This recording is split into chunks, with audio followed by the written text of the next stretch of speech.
right, let's dive right into this explainer. Welcome! Today, we're unpacking an absolutely wild puzzle that our source material has pieced together. It's an essay that basically connects the glittering lights of 1950s Broadway musicals to the hyper-verbal avant-garde theater of the 1980s, and then draws a direct line from all of that straight to modern U.S. State Department travel warnings. Now, before we get going, it's worth noting that the essay we're looking at makes some pretty heavy political claims about Western imperialism and U.S. foreign policy. Our job today isn't to take sides or endorse those politics. We're just going to impartially unpack the fascinating mechanics of this argument and look at exactly how the author connects these incredibly diverse dots. So, imagine for a second that you're hiding in your bedroom closet, absolutely terrified because you heard that someone knocked on a door 3 towns over. That sounds completely absurd, right?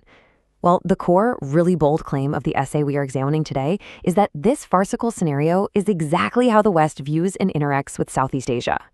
To understand how we arrived at this cartographic absurdity, the author argues we actually have to start our journey on a theatrical stage. Which brings us to Section 1, 1950s, Performative Broadway Imperialism. To really get this, we have to look back to the 1951 Broadway premiere of the wildly famous musical, The King and I. Yul Brynner performed the role of King Monget a staggering 4,625 times. I mean, just think about the sheer volume of those performances. The essay argues that this fiercely stylized, highly repetitive act actually functioned as a way to visually train Western audiences. Through thousands of repetitions, this theatrical portrayal essentially overwrote actual Thai history with what the author describes as performative imperialism. But how exactly did a Broadway show manage to do that?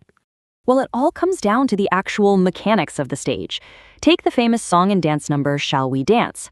In the context of this argument, the polka isn't just a romantic dance. It is a rigid, prescribed, geometric grid. The British governess teaches the king to move within this strict structure, which acts as a physical manifestation of Western structural logic. Physically, she forces the king to step down to her level, pairing them one-to-one as equals. Now, on the surface, sure, it's a catchy dance number, but the source points out that this physical leveling effectively strips away his cultural authority. And this brilliantly illustrates why that physical posturing matters so much. In Thai culture, there's a concept called the Kwan, which is the soul or the ultimate sense of self, and it is traditionally located in the head. So by forcing the king to physically lower his posture to submit to the Western rules of this geometric polka, his Kwan is symbolically dismantled. His psychological foundation just collapses. The essay argues that this completely rewrites the power dynamic. It strips the local context away and masks a deep cultural erasure entirely beneath a toe-tapping Broadway melody. Moving on to Section 2, the 1980s, Flattening Real Tragedies.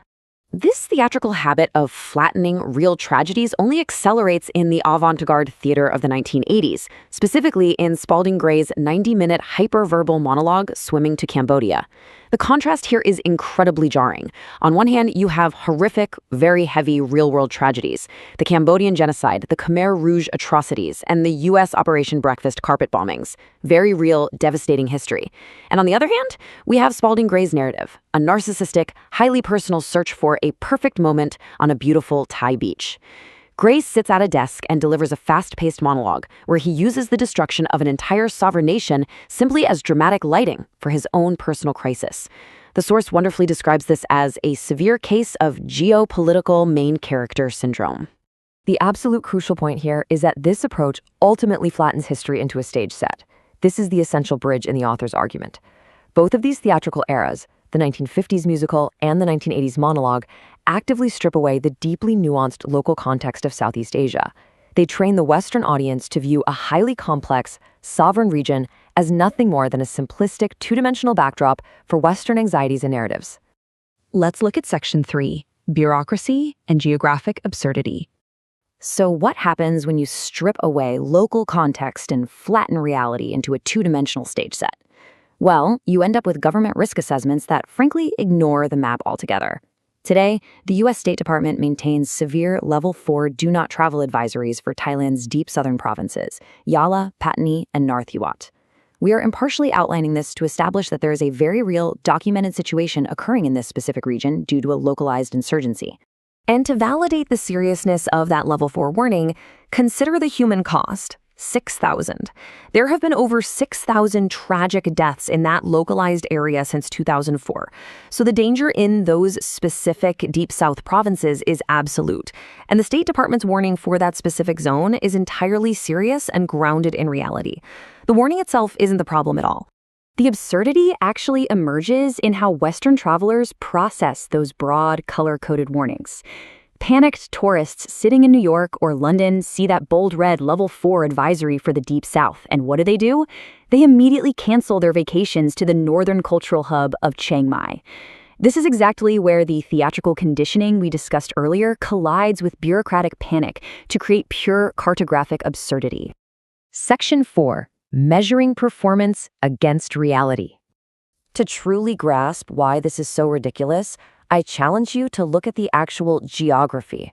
When a traveler cancels a trip to Chiang Mai because of unrest in the Deep South, they are completely ignoring the physical reality of the region. A direct flight from Chiang Mai to the Deep South is nearly 1,400 kilometers. If you were to travel overland, it's over 3,800 kilometers. This isn't just a minor misunderstanding, folks. It is a massive case of mistaken geographic identity. It proves that the audience, the travelers, are so conditioned to view the region as a single dangerous stage set that they don't even bother to pull out a map. If those numbers didn't cement it for you, this comparison definitely will. Canceling a trip to Chiang Mai because of localized unrest in the Deep South is geographically equivalent to canceling a holiday in London because there's a civil disturbance in Rome. It is completely nonsensical. The State Department effectively kicks open the door and screams that the house is on fire, but entirely fails to mention that the fire is in a completely different time zone. And this brings us to the core synthesis of our explainer. Theatrical storytelling combined with broad bureaucratic labels completely distorts the physical reality of a place. The West projects its anxieties onto an entire region, allowing sheer panic to completely override basic map reading skills. It's a total inability to see the physical region we are frantically discussing simply because we've been trained for decades to view it as a two-dimensional prop. Which leaves us with this final provocative thought to mull over. If our understanding of a physical place is so easily distorted by theatrical storytelling and broad warning labels, what other regions of the world are we completely misjudging simply because we haven't bothered to measure the distance between the performance and reality? It really makes you rethink your own geopolitical assumptions, doesn't it? Thank you so much for joining me for this explainer. I hope it sparked your curiosity to look a little closer at the map next time.